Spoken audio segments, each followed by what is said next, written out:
Is it going to work? Will we be live?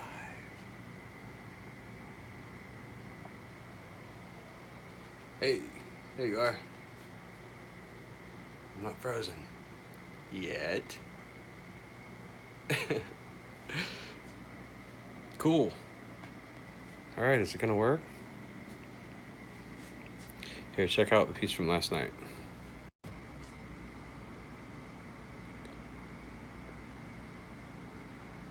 Crazy. See, the line has dried clear and it lets the glitter come through. Everything else is dried flat.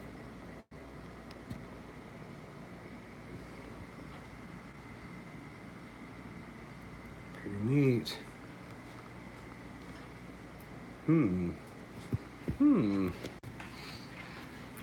I need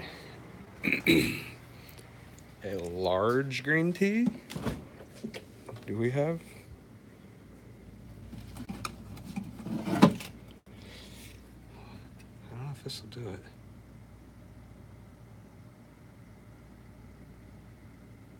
It's pretty big. It's a start. We'll start there. So, I am, I'm not going to paint tonight because Mark Bon Jones did such an incredible painting tonight, didn't he? Did you guys see his stream? Wow, there's something up with my laptop. It's not working. So, I guess it's a good thing. I was going to try something different anyway. But, we are going to have a chat. I realized that I just kind of came over to YouTube and didn't really tell anybody. I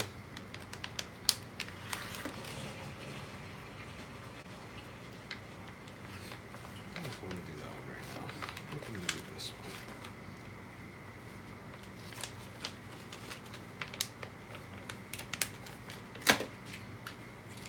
So, I am here to explain who the heck I am. So, does anybody have any burning questions? Now's the time. I'm going to try to pay attention to the comments too, because this is all I have. So, if you say something and it doesn't seem like I saw it or whatever, or if I obviously wasn't paying attention when you wrote it or whatever, say, by all means, say it again. I'm sorry, I'm trying to pay attention. I've usually got my computer screen, so I can see the comments and scroll back and everything, but I don't have that luxury tonight. I do have this luxury, though.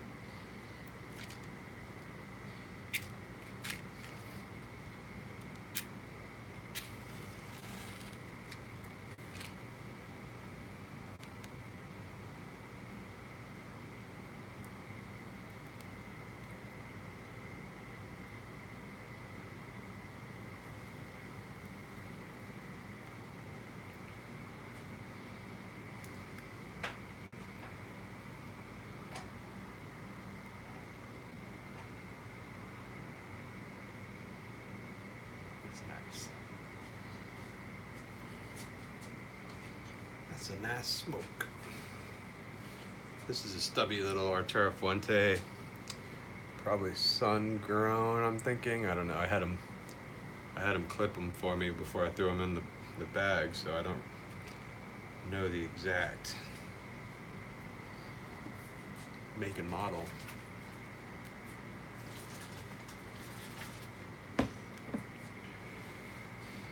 Maybe we could go for one more match.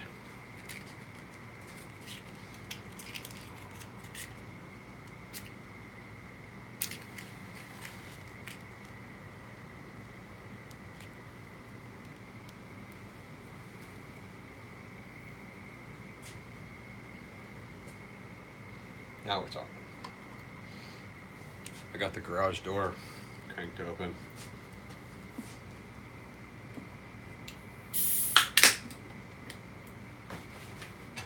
All right.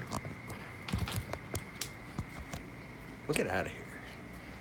I don't like to sit cooped up and smoke cigars. I want to be out here in the open. It feels so much better out here. No, you don't use a Zippo on a cigar. Yuck. Tastes gross. That's why they give you matches. You always use the matches. Or a butane torch works pretty well too. But I would not use a Zippo, man. So they're having some work done here at my house that I'm renting a room in. My friend Mike. Well, let's start there. Anyway, I'm kind of talkative, and I realize that a few of you don't know really anything about me, including my real name or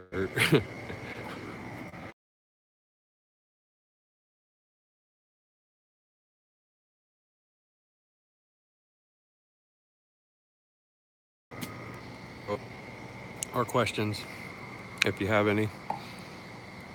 And I'm just gonna smoke my cigar and ramble a little bit and tell you guys about myself. Let's talk about me. um, yeah, that might be on your end. I don't know. Anyway, my real name is Jason J. Shambera. I was born in St. Cloud, Florida, August 15th, 1977, which makes me 40 years old. Elvis died the day after I was born. I have one brother, Brian. He's 3 years older than me to the day. We have the same birthday.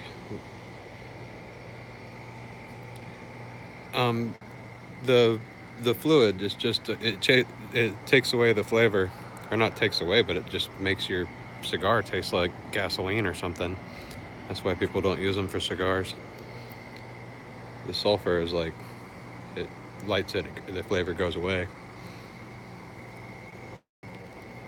But that oily, lighter fluid really affects the flavor of a fine cigar. If I'm spending $10 on a cigar, I don't want it tasting like a Citgo. You know what I mean? Yeah, I'm a 40-year-old man, baby. I'll be the first one to admit it. So, yeah, there we have it. August 15th, 77, I was born. Elvis died the next day. I've got one sibling, Brian. He's 3 years older than me to the day. At 13, which would be 1991-ish, 1990, 91, Nirvana got hugely popular. I was already into like metal and all this other stuff, thrash metal, and I was like, screw it. I'm gonna learn how to play guitar, and I'm gonna learn how to drum, and that's it. I just kind of made up my mind. I'm kind of like that being a Leo too. When I make my mind up about something, that's pretty much how it's gonna go. I'm sorry, take it or leave it. But I did indeed start playing guitar and drums at 13. My dad bought me a crappy Yamaha acoustic, which is the way to go, you know, when a young kid is expressing interest in music. You don't go out and buy a $2,000 Les Paul for him and be like, here you go, you know. You buy him a beater and see if he's really gonna be into it or not. Well, I was into it, and I friggin' played every day for hours and hours and hours. Lots of calluses.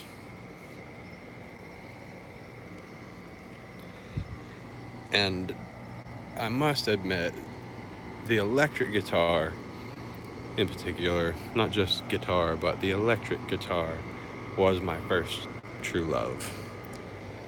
And I still love her. Gosh, she just gets me. And I get her. We got a beautiful thing.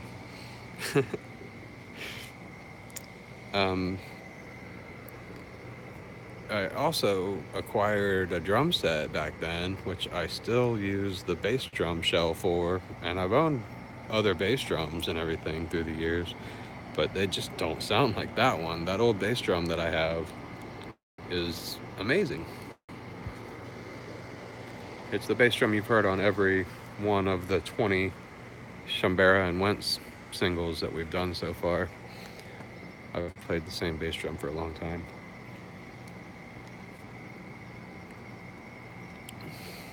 So I ran with music. I got in a band way back then at like 15 or something, I think, or 16. And uh, we were called Honky.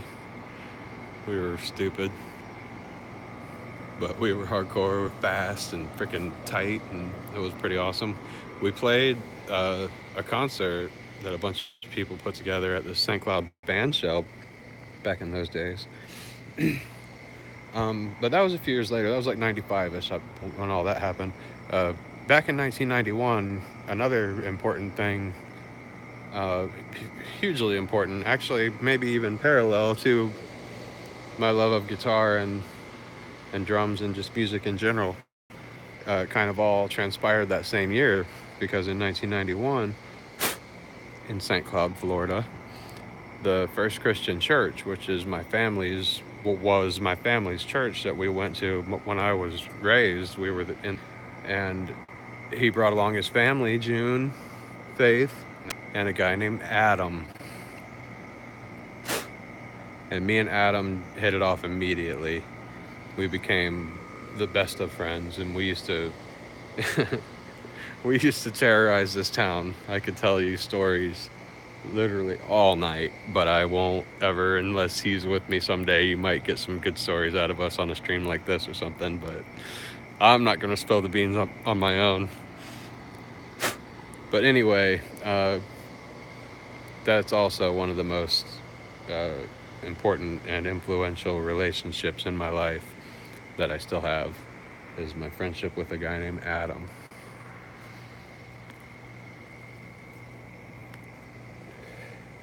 Now, that was 1991. If we want to deepen the plot, I'm pretty sure it was before 1991 even that I met this American English. I don't know. Is that the proper nomenclature?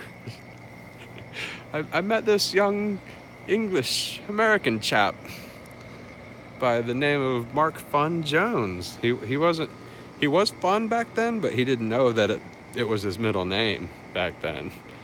So he didn't go by that or anything. It wasn't until many years later that he addressed and confronted the fun. I met Mark by actually being friends with his older brother, Steven. Me and Steve were friends first through school and everything. We were in the same age group and whatnot, being old man babies that we are.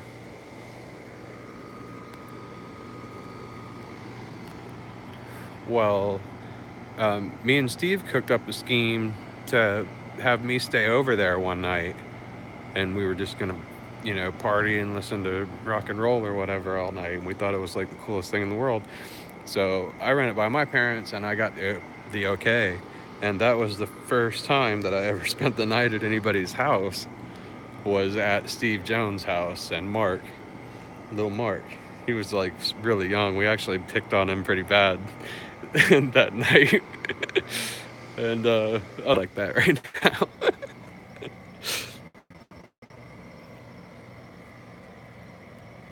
So anyway, yeah, if you're joining us late, I decided not to paint tonight because my buddy Mark did an amazing painting earlier that was a total tribute to Van Gogh, if he didn't know it, which he's probably sitting there right now like, son of a...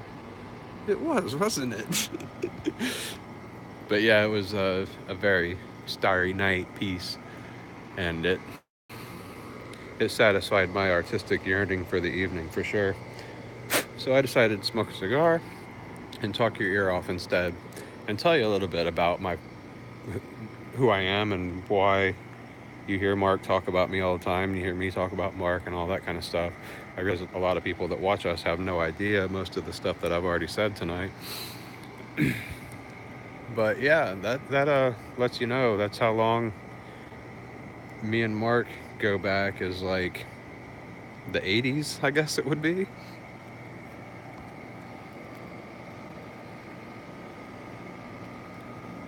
Pretty crazy. It's a long time to remain friends with somebody, as I'm sure most of the older crowd in here can attest to. Friendship is a fickle thing the older you get.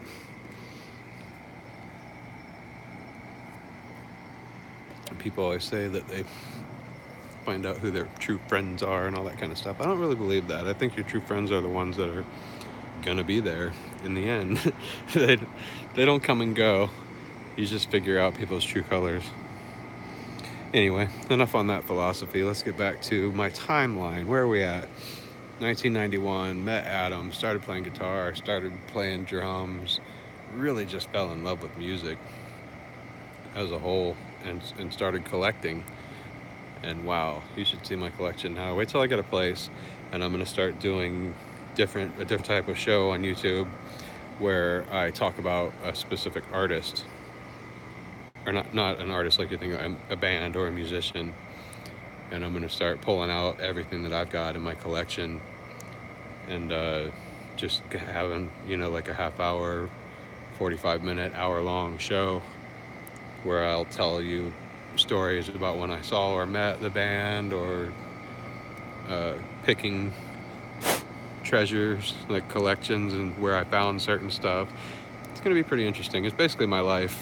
I'm a real music nerd. I'm super, super into my music. Which brings us back to 1995. I was in a band called Honky here in St. Cloud.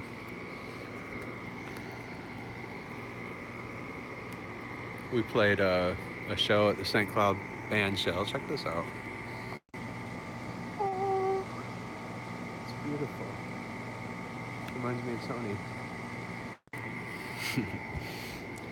I'm always finding single pink flowers. Like when I go in Publix or whatever, I'll go over to the flowers and I'll find a bouquet where there's just one pink flower in the middle of it all by itself, and I'll take a picture of it and send it to her. Hey, it's you. I always find you. Standing out. Outstanding. Okay, so anyway, 95, I started playing in bands, and I've played in all kinds of bands ever since then. I've been all through it with all kinds of people, played with tons of musicians, just jamming. Uh, I basically still can't get enough of just finding musicians that can play. Like I just click 4 with the sticks and we start playing. How does that sound? Okay. I like meeting people that have that conversation with me, and they put the instrument on and we don't talk. We speak music, and that is some of the serious magic, some of the most magical stuff that I've ever witnessed firsthand, and truly makes me believe in magic, because there's no other explanation for some of the stuff that I've played with complete strangers. It's insane. Chemistry sometimes. Look at Joe Wentz and I. There's another thing people don't realize, most people don't know, is that Joe and I have never even met face to face. We've never shaken hands or anything. We're internet friends and internet musical collaborators. And that is chemistry. And the stuff that Joe and I do is amazing. I'm not saying like my drumming is amazing or his guitar playing is amazing, although I do think his guitar playing is amazing. I play some good drums every once in a while. But just what we're doing truly is amazing. To me anyway. I find it staggering that that it happens at all the way that it does. It's really crazy. Uh So anyway, I played with lots of bands and everything throughout my teenage years and into my 20s. And it wasn't until many, many years later that I finally, I don't want to say I gave art a chance, but I never was into that type of art, like you know, visual art, paintings and whatnot. I just never really got it, I guess, or felt a need for it, or lots of other things. But It was just never my thing. I was always a musician. Well, in 2009, we're going on 10-year anniversary of this event. Um, my girlfriend at the time uh, talked me into going to this museum. She's like, I want to go to this museum this weekend. And I was like, really? uh, all right. Wasn't feeling it. But we went, and it changed my life forever. Like, easily. The museum we went to was in St. Petersburg, Florida, which is about a 2 hour drive, give or take, from here in St. Cloud, where I live. That's some tobacco. So we went over to St. Pete and we went to the Salvador Dali Museum. And it was the old location. They hadn't built the new one yet back then. It was still in this crappy facility, for lack of a better term, because it was just about disrespectful. the way that building housed his paintings. It was just like you walked down a wall and it's like painting, and you walked around a corner and it was like, oh, here's all of his masterworks, like just in a big room. It was horrible. It was like no personal space for each piece or any of that kind of stuff, whereas the new facility is amazing and it actually does his work justice, especially the bigger ones where they have their own little, space. They have their own little feel to standing in front of them. It's pretty amazing. But just his work alone, like, not even, I guess I would have to say it was the mixture of everything about it. His work, although the museum itself was, like I said, it was not anything amazing. It was not good. I didn't like the actual building, the museum, at all. But the work and learning a little bit about Dali that day was enough to just change me, and it lit something in me and let me know that I can do this. I was like, I'm an artist. I am. That's it. It was just like the same feeling I had at 13 when I was like, you know what? I'm a guitar player and I'm a drummer too. and I've been that ever since I said that to myself out loud, or however it goes with me. I don't really know yet myself. I'm still new to this. But that's what happens with me. I find something and it fills my eyes basically, and I know when that happens that it's going to be a long time until something else takes its place. So I get behind whatever's in my eyes at the time, and that brings me to my name on all of my social media outlets.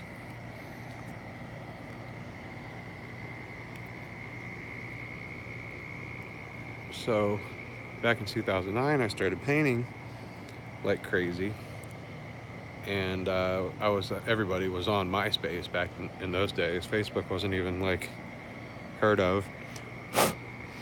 So I was on my MySpace, and I started checking out all the books in the Osceola library system, the St. Cloud and Kissimmee libraries. I checked out all their art books, every single one of them. I would come out of there with stacks of art books, and I would go home and actually read like all of them and learn like everything I could. I self-taught myself all the rules before I even attempted to break them.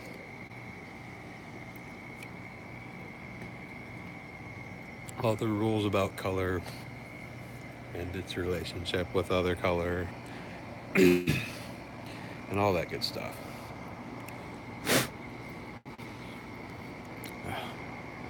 Kind of losing my train of thought here. I'm very tired.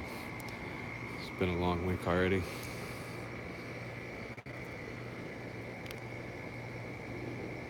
Trying to keep this thing lit. It's wanting to go out on me.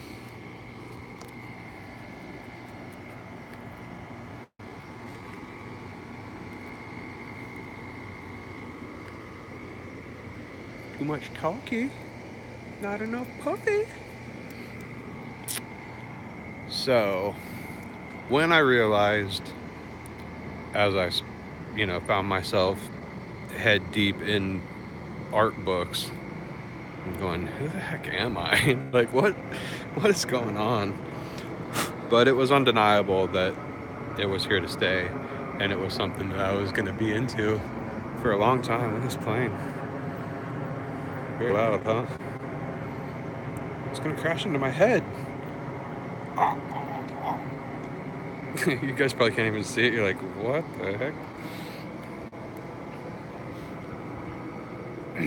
So, on my MySpace, I decided to change my name to my current influence at the time, or influences at the time, as a way of like wearing my influences on my sleeve, kind of literally, in a way. But I changed my name to Salvador Pollock because I was obviously impressed with Salvador Dali, so he came first, Salvador. And I was really, really starting to get into Jackson Pollock's work when I first started painting too. He was my another big influence to my attitude towards art, in that he threw the paint, he dripped the paint, he did whatever. It wasn't necessarily so much a, a masterpiece being created as it was the act of creating, and I really found something powerful in that. My battery's dying. My cigar's dying. Oh man. Got a battery backup. Just plug you guys in. So I changed my name to Salvador Pollock way back when, 2009, 2010 on MySpace. All right, you got power. What I need is another match because this thing is like seriously out. So I was Salvador Pollock for a couple of years because that's name. Like if I'm gonna do it, I decided I'm gonna changing it and keep up on my influence.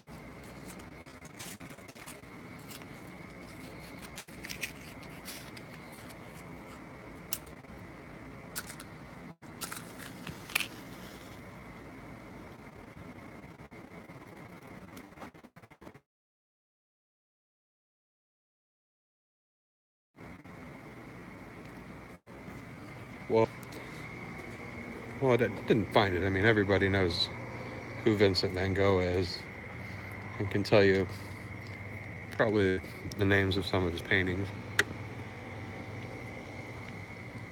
But when I started studying art and artists in particular, certain artists in particular, I started getting really into the stories of their lives and their creative processes and all that kind of stuff too. And something about Vincent Van Gogh really started resonating with me, and I got a huge book of his work that has like almost every known painting, I believe, in it, and his whole life story, a lot of his letters to his brother that he wrote, which is really personal and well known information about him and his life. So I went from Salvador Pollock to Salvador Van Gogh. I was Salvador Van Gogh for a couple of years, and we kept going back to the Dali Museum in St. Pete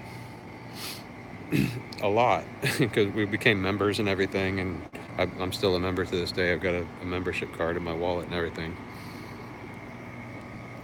So we kept going back to St. Pete, going to the Dali, and we started doing over there too, looking around, exploring, and finding other things to do while we were out there. Well, we ended up going to a couple other museums out there. The MFA Museum in St. Pete is awesome. If you guys ever go to St. Petersburg, you must go to the Dali Museum. And you got to go check out the MFA because it's really cool too. And it's got a lot of really big names and a lot of really old stuff. And I like that in a museum. There's two of my criteria for a museum, like big names and old stuff. You got that? I'll check it out.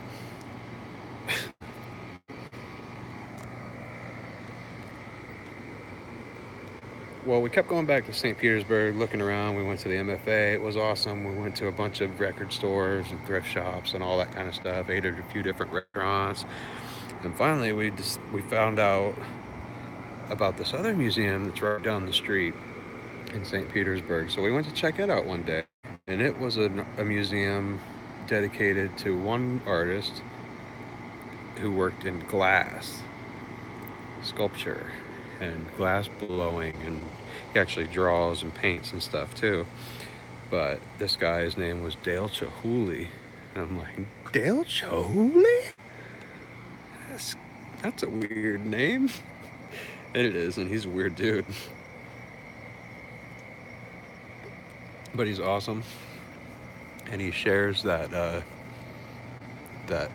I don't give a crap work ethic. Like, if this is what I want to do, this is gonna happen. You know, much like Dali and Van Gogh had too. They had similar qualities when it came to their work ethic.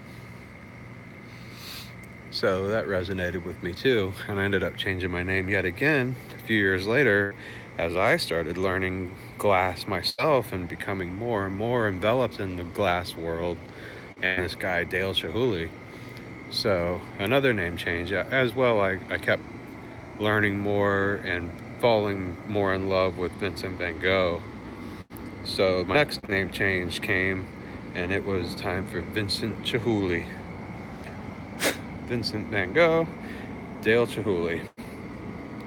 And glass was huge in my life then. I did almost all of my glass work back then. It was a couple of years ago.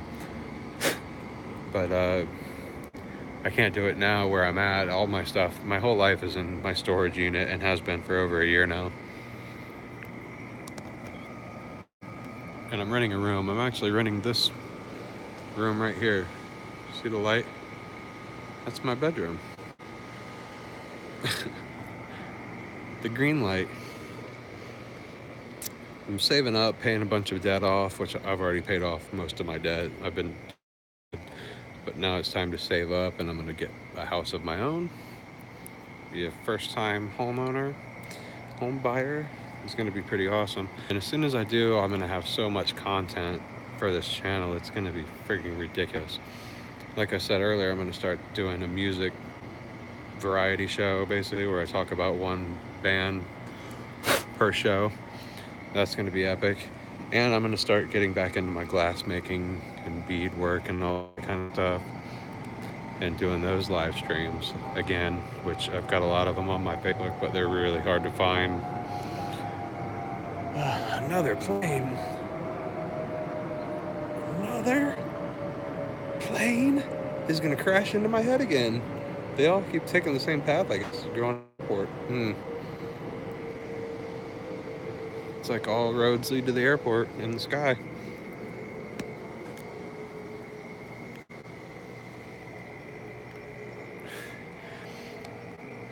So, let's see, what else was going on? 2009, another pivotal year.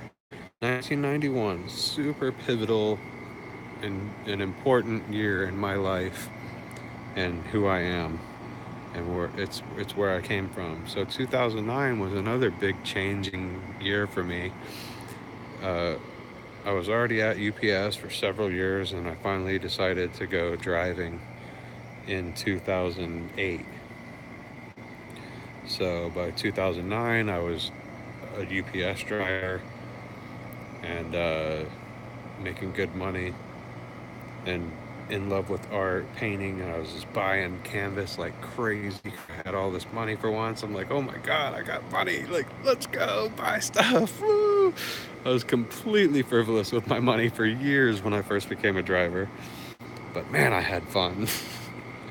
I had a lot of fun. 2009, the year that I found Dali and became an artist, I was head over heels in music still.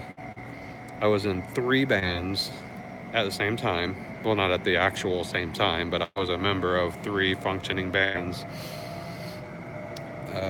They were Two of them I would drum for, Bad Cloud and Machine Gun Haircut, or MGH. I was in with Mikey, my roommate. Actually, Mikey was our singer in MGH.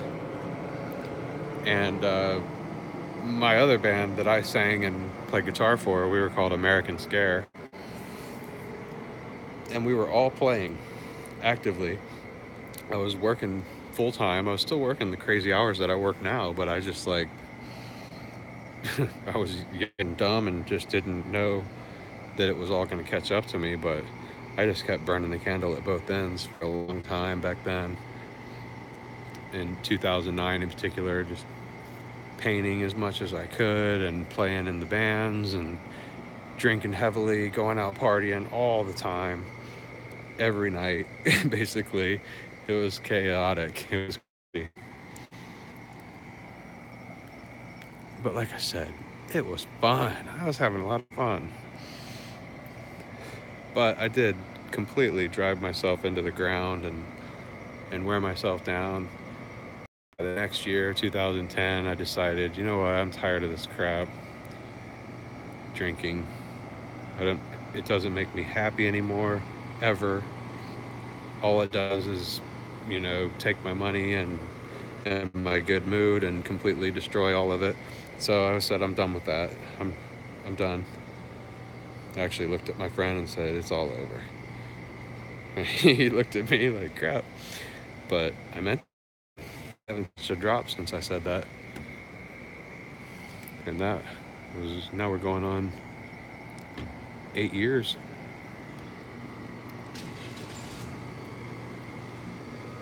September 19th will be 8 years without a drink for me. Pretty awesome. Another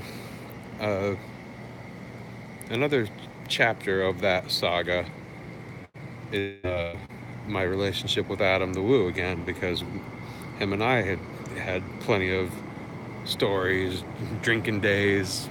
We've known each other a very long time. Like I said earlier, I'm not gonna spill the beans, and I'm not trying to make this something where people are gonna be like, oh, he's just doing a live stream where he talks about Adam to try to get views or whatever, because obviously that's not what I'm doing.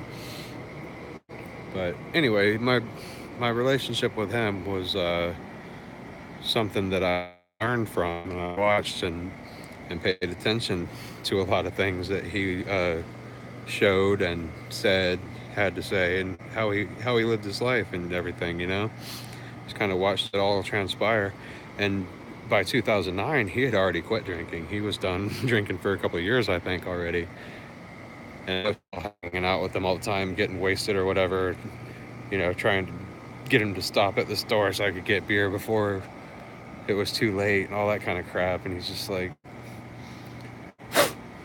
kept me on the right path and said things that good friends that you need to hear, So when it came down to it, when it came time to really make the ultimate decision, I found it kind of easy to just say, yep, I'm done.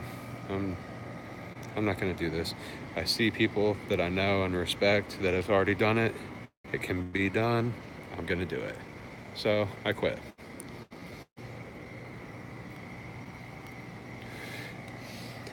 Now, over the last, well, let's just say since 2009, I've just been painting like crazy. Music kind of started taking a little bit of a back burner as far as playing music, I should say, because I'll never stop listening and collecting, and just music plays in my head all day, every day. My head is like a weird orchestra or whatever, all the time. It's pretty crazy. But music started becoming less important, and art started becoming more important and fulfilling and enriching and everything. Like, I was really getting something out of painting, therapeutic, and I didn't realize that it was going to be like that. But after a few years, I started thinking like, wow, this is pretty awesome. This stuff actually makes me feel good about myself. It makes me feel good about stress of the day, like everything. I just get in there and get a brush in my hand and start painting, and I don't have to worry about anything anymore, or think about anything even. Kind of just go on autopilot. I think that's what Mark enjoys a lot about it too. Like he said tonight on his stream, he was like, once the brush touches the board, I'm not I'm not paying attention to comments so much anymore. He said and did a lot of things on his stream tonight that I really was laughing out loud a few times, and I'm pretty proud of my buddy Mark. He's probably already sleeping right now, so I can say all this, and he's not going to get embarrassed or whatever. But he'll get embarrassed tomorrow when he watches it. But yeah, he come a long way too, and ran with this whole YouTube aspect of being an artist, and now it's really kind of motivating me. You know, the mentor. He always calls me the mentor. I'm not. I'm not anybody's mentor, but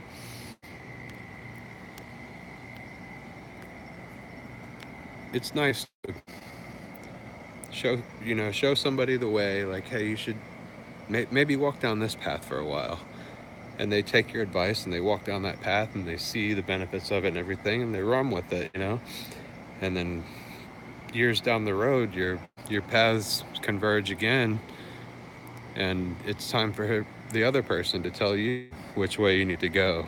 So it's a give and take thing. You guys follow me? Am I just rambling now? I know I lost a few people there for a while. People were like, oh my God, it's just turned into an AA meeting. I'm out of here. It makes me uncomfortable. Oh, out. I think it's out. I'm going to light it one more time, and that's it. Next time it goes out, it's over. This is a good smoke, though.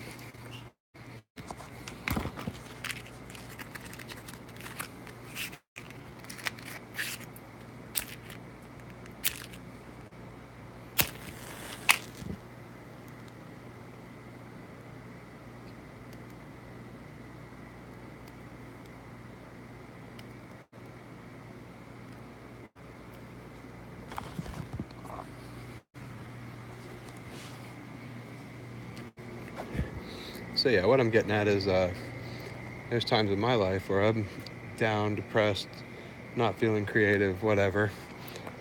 And it's just easy for me as taking my phone out of my pocket at 8:30 and seeing Mark live painting, doing the thing, doing the voices, making people laugh, making people forget about their troubles.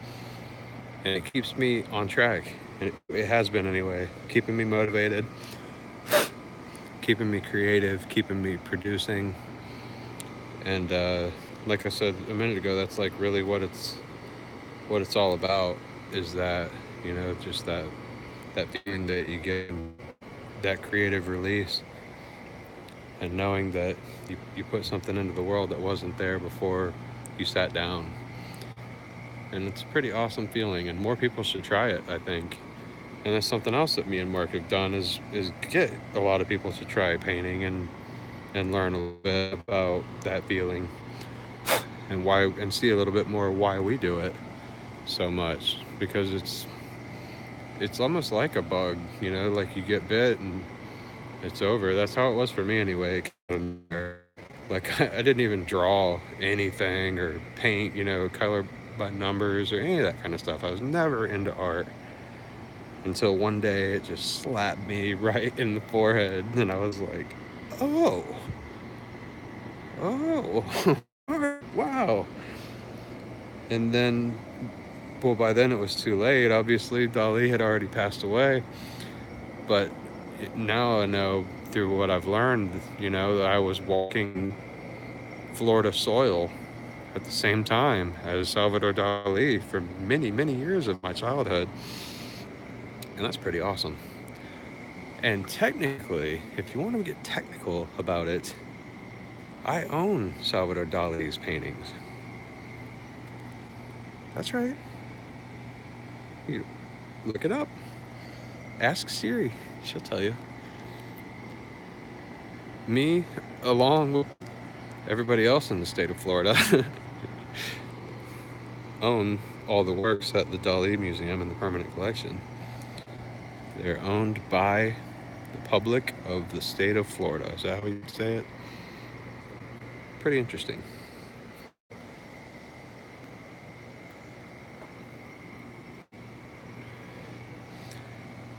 Alright, so I haven't seen any comments for a while. You guys still awake? You just wait for me to shut up so you can find another stream to watch. Yeah, he's still talking? That's what it is. Keep coming back on to be like, he's still pacing, smoking that cigar, talking? Okay.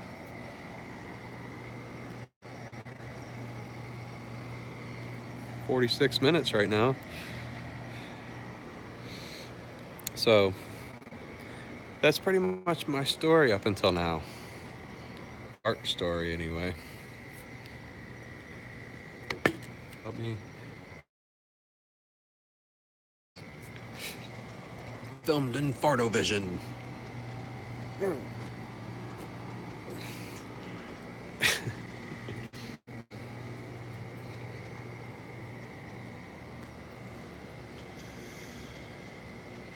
Are the comments not working or something? Oh no, there's comments. I see some now. Haven't had a comment since 9:58. What's going on with that?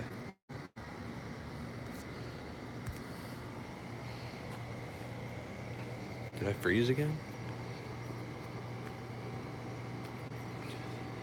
So yeah, you guys have that to look forward to anyway. I'm gonna do a music variety show here soon. Hopefully this year I'll be in my own place. I don't see why not, because I've got most of that down. Like I was saying, my credit is pretty good. Been going up and up. So things are looking right for me to get my own place. I just need to save up a bit of a down payment so it'd be better for me in the long run. Have cheaper payments and all that kind of stuff.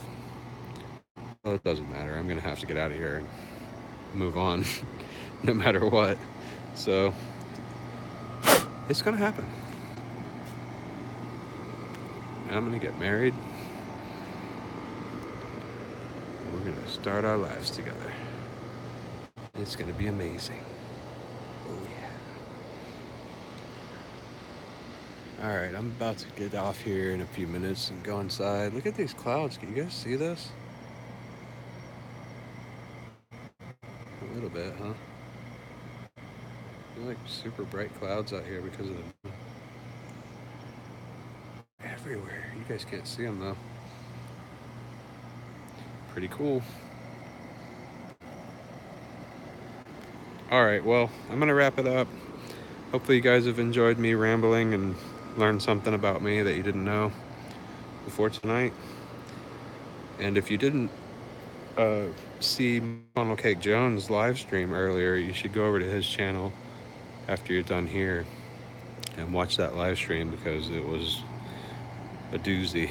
It was a pretty good show tonight, and he did an excellent painting, one of the best paintings I've seen from him in months. Don't tell him that. I'm kind of biased because it was like all Vincent Van Gogh-y. All right, I'm gonna put this bad boy out.